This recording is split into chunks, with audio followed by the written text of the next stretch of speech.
Welcome to episode 3 of Fill Me In.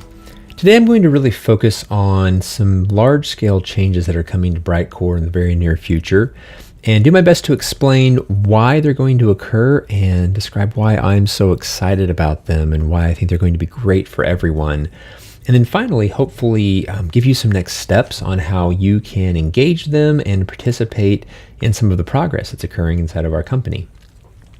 There's a huge event that occurred within the last month at BriteCore.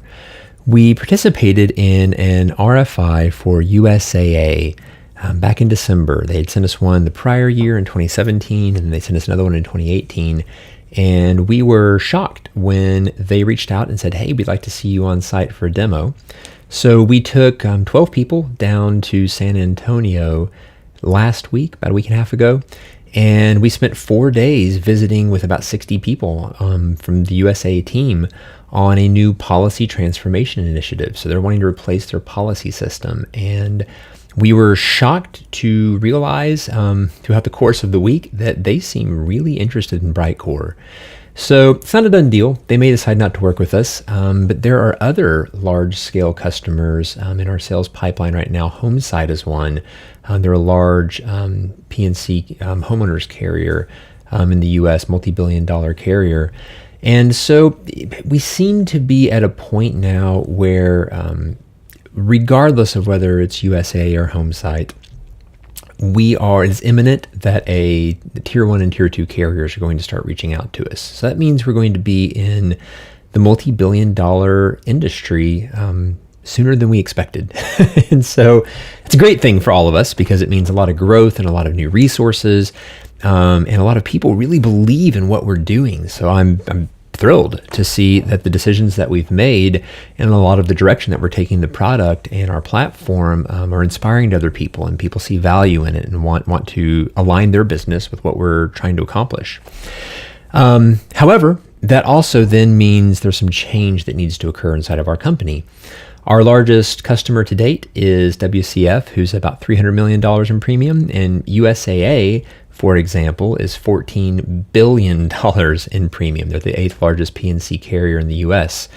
That's large enough that you can imagine there's some unique needs, a much, much larger project team that's required, very different methodologies, a million reports, a ton of compliance concerns. It's just a different beast, a different animal to implement a customer that size. So we've already begun as a leadership team thinking through what does that mean for us at BriteCore? What does that mean for all of you? How should we manage the team? How should we manage the project? How would we reorient and realign? And it's the best possible kind of problem to have, but it's still something we need to solve.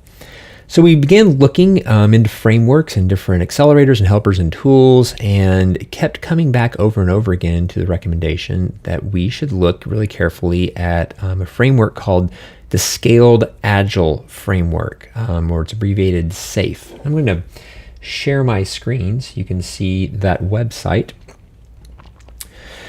This is scaledagileFramework.com, and this is the website that's managed by the SAFE organization, which was founded by Dean Leffingwell, who, by the way, worked on one of the programming teams that originally sort of pioneered a lot of the object-oriented programming principles. So he's an engineer at heart. The team here is very technical, and you can see that in the way that they've organized this.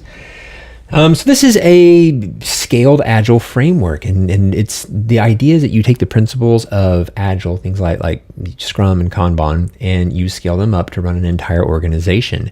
And it is remarkably well thought through and incredibly valuable. If you go to this website yourself, you'll notice that there's this graphic right up at the head. And this is a sort of a shortcut graphic that describes the entire process. Now, of course, you go through training to understand what all of these things mean. But it's a really useful primer if you just want to go in and get a feel for what's happening. First thing I'll highlight is that it's laid out in 4 tabs. You start with Essential SAFE, which is sort of the minimum stripped down version of SAFE, which is likely what we at BriteCore will adopt initially because it's a lot of change coming to adopt a big framework like this.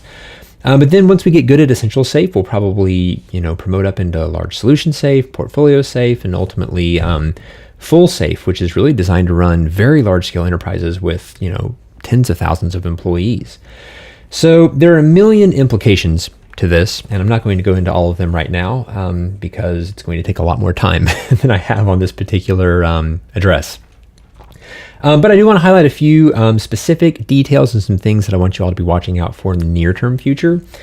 Number one, if you go here, you are able to click on any of the graphic elements inside of these diagrams. So for example, I'm going to click on the Kanban backlog, and they have an extremely well-written article on what that means inside of this framework in this context. So for completely free, you can go in, you can try to follow the graph, and you can click through and you can read these so you understand at least the basic content that goes into the SAFe framework and the SAFe mindset. If you want to go a little deeper than that, you can do something that I myself am doing. And so there is if you click on SAFe training right here, it takes you over to a different website called scaledagile.com. And inside of Scaled Agile, you can look for actual training courses going on in a region near you. And in fact, for most of our leaders, architects, people who are currently like project management roles, any leadership roles, we're going to be putting people through actual certifications. But you don't have to go all the way into attending a certification on site somewhere. They're actually under this resources page. There is a resource library. And if you click on the resource library, there is this video right here, Leading SAFe. And Leading SAFe is about a 9-hour series. It has 9 sections to it where they basically give you the overview of what does it mean to adopt SAFe at an enterprise level. I myself have gone through this video series now. And if you have an O'Reilly subscription, so most of the engineers in the office, you should have Safari through O'Reilly. So O'Reilly is, for those of you who don't know, is a company that produces a lot of computer science books, and they have an online service called Safari where you can read and browse a lot of content for CSC and CIS online right from the subscription service. Most of our engineers in our office have this.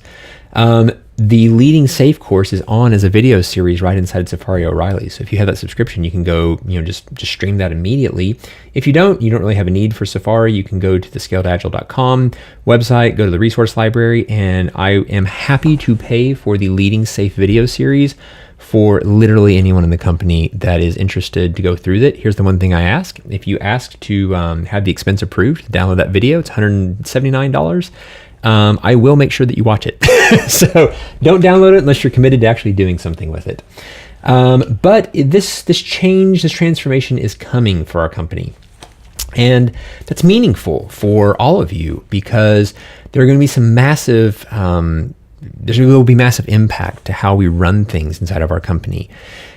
For example, we will all be locking to the same 2-week sprint cycle. So everyone in our company will be on 2-week sprints. If you're not on 2-week sprints today, you're going to be on 2-week sprints in the very near future.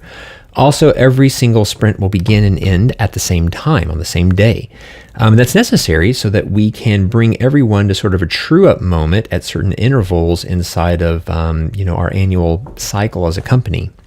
Another huge change that will be occurring is that in SAFe, you organize yourself around program and product increments. And the idea behind those increments is they're essentially a group of sprints. They recommend anywhere from 4 to 6 sprints. We'll probably adopt 6 sprints given just the size of our team and all that we have going on as a remote team, which would basically put us at 1 increment per quarter. And they've done some really brilliant things inside of their framework. Things like you use everything gets effort points like we do today, but you make sure the effort points go on stories for things like discovery and connectors and engineering architectural backlog. And so stories and points aren't just for functionality that a customer's asked for. It's very holistic in terms of what are all the work items that need to exist. When you commit to the points inside of a given sprint, you use your velocity, average velocity as a team, to determine how many points go into the sprint. And they do some very smart things like making sure that you only commit to 70% of the total points. So yes, theoretically we have this much capacity, but as we all know, things go wrong. And so the team commits to the 70%. It's a big deal that you deliver on that 70% because the customer has to know what they can count on us for. And then it's hoped that you get to the full 100%, but you may not. And that's okay because we've built in some time for that. Another really brilliant thing they do is that you, if there's 6 sprints in your PI, you only put work in 5 of them. You always leave 1 sprint blank. Why do you do that? Because things go wrong, right? Things don't always go the way we think. Sometimes we have architectural changes that need to be made. Sometimes, our testing framework needs to be beefed up, or our deployment architecture isn't humming the way we think. And we need time to go in and sort of clean up messes and fix things that no one could anticipate. So SAFe does a really good job of building capacity and making sure our capacity planning is mature, and we can reasonably count on our delivery schedules. So that's one of the things that'll be occurring. We'll definitely be adopting PIs. We'll be adopting common sprint schedules in the very, very near future. Some other things that we'll be adopting will be some shifts to some of our roles. So in SAFe, there is no such thing as a project manager and a business analyst. Instead, you have Scrum Masters who are dedicated to making sure you follow Scrum processes within a given sprint. And you have product owners who are sort of like BAs today. They're the voice of the customer. It's their job to be able to articulate, what does this customer need? Why do they need it? Essentially function as the customer internally, but then doing that translation into more technical language when needed. There are very specific processes around how you go through and you do story points, and how you weight your story points, and how do you select what goes next. So there are a lot of process changes coming. I'm not going to go into all of those. The main thing I want all of you to know is that we will be adopting this at scale enterprise-wide. So for those of you who care, and those of you who really want to be ahead of the curve, I highly recommend that you go to the website and read about it. And if you're interested enough and dedicated enough that you'll follow through and watch the content, I will pay for you to download the Leading SAFe series. And I encourage you to go watch it and master it. If you want to have a discussion about all of this internally, there is a Slack channel set up, PM SAFe Internal. You can go join that, and there's a discussion happening right now. We've been talking about it, and it's open, and anyone can go join that channel, and you can learn all about what we're thinking and what we're going to do here. So I wanted to, first of all, warn all of you that there's a lot of change coming, but I also want to communicate just how exciting it really is. In our 5-year plan, we sort of had it that we would start working on Generation 3 services in BriteCore, and maybe in year 4, more likely in year 5, we would really start to get some interest from some larger customers. And I am personally shocked to see that the industry is so hungry for what we're doing that a tier 1, the largest of the large insurance companies, has seen what we've done, tracked us for more than a year, brought us in, introduced us to 60 of their executive staff, and they seem like they want to work with us, which is just awesome. It gives me a lot of encouragement to know that we've put together the caliber of organization and the caliber of platform where that's attractive to them. And notably, that customer is evaluating Guidewire and Duck Creek and all of our much larger upstream competitors. So there's something really encouraging about looking at a company like Guidewire with $600 million a year in revenue. Last year, we had $13 million a year in revenue, and we're a more attractive option. So you're doing an amazing job, guys. You're just killing it. We're all killing it. We have a million things we need to do better, and that's part of why we're going to be adopting a new methodology here and some new practices. And there'll be some role shifting, but we're doing great, and I want you to all be encouraged, and I am really, really excited. So go up, read up on all of that, join the channel if you're interested. Feel free to reach out with questions and hit us up in Slack, and you will hear a lot more from me about all of this in the very near future. So thanks all.